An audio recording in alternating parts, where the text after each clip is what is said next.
All right, so we talked about Woodstock, and this is the ubiquitous Shure 58, without which we could never have recorded Woodstock. It's you can frickin' hammer in nails with the damn thing. It's indestructible, which is what. And by the way, they drop test their mics from a height of 10 feet onto concrete.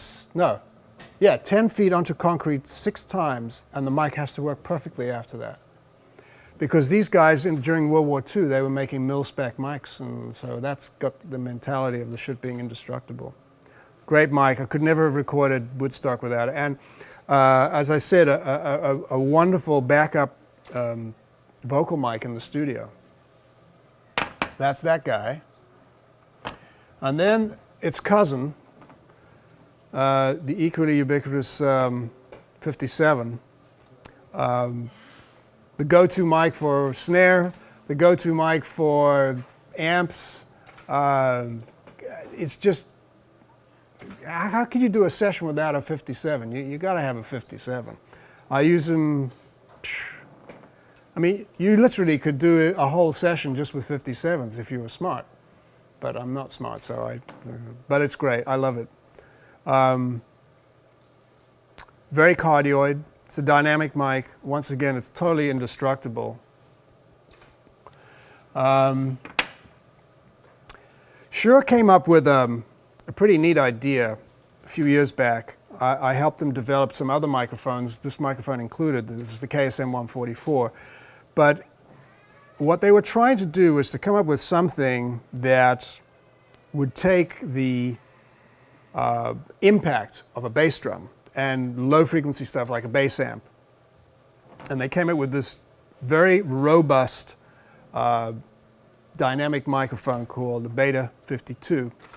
And what's really cool about it, it's got this nice little angle bracket here, so you can put it like that, or you can do it like this, and you can sneak it into the hole of the bass drum. And it doesn't overload. That's the cool thing. And I use this in combination with SM91 and this on the outside of the bass drum. It's a great mic. Very good for bass amps and bass drum. Then this guy,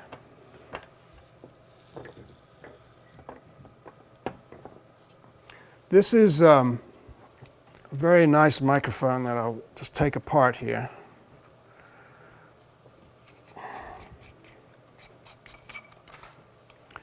This mic, that's its cage, and geez, I can't even remember how many years ago, but I worked with Shure to develop this microphone.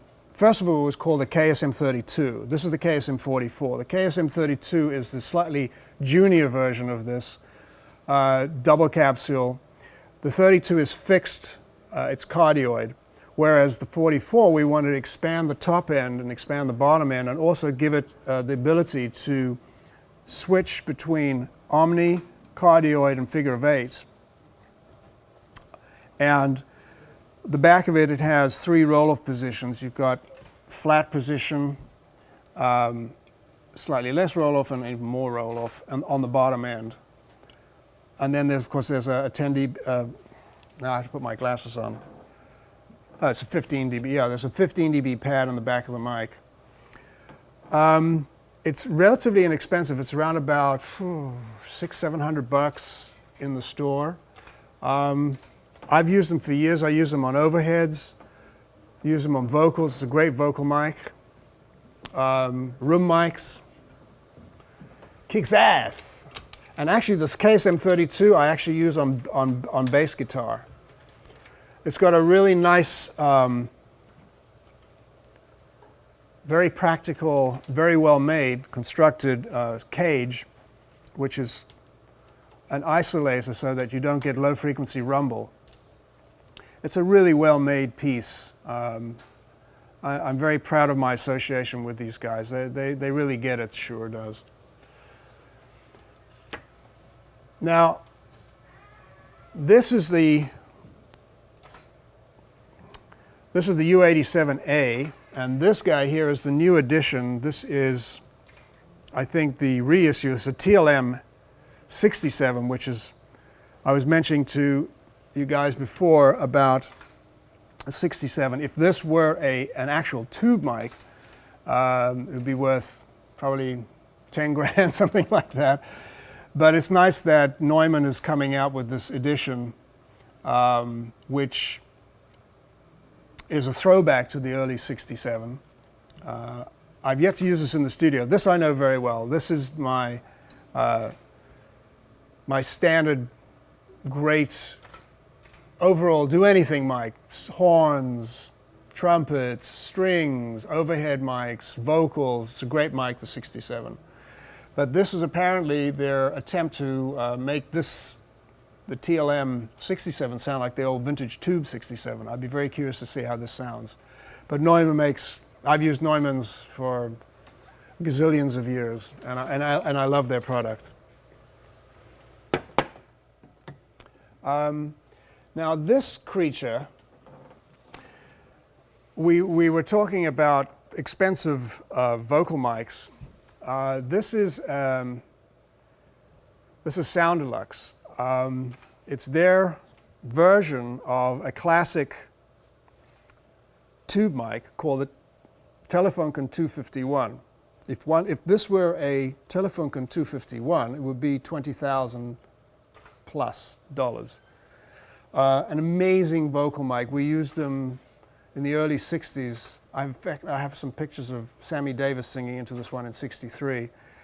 But this is Sound Deluxe, their recreation of the 251. It's called the Elux 251. It's a very good mic. I've heard this in the studio. It's real close to the original.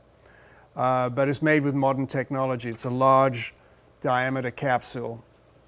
It's tube, and it is quite a delightful piece. I cannot imagine what this costs. I'm sure it's not cheap. Anybody know? Anybody here who knows? How much? I think it said $4,700. That's a very good price. Hey guys, thanks. I'll see you later. Okay. All right, so there you have it. It would be nice to have shown some ribbon microphones, but we don't seem to have any Beyer M160s. Interesting to see the Univibe and all these various Mutrons and Phasers and lovely Vox Wahs, vintage stuff. Jimmy used to use the Univibe. We sometimes used two of them. We would plug, we'd get a Y chord from his guitar and split it and go into two Univibes, out of two Univibes into two Marshall stacks to get the stereo effect of the sound bouncing back and forth. It's pretty cool.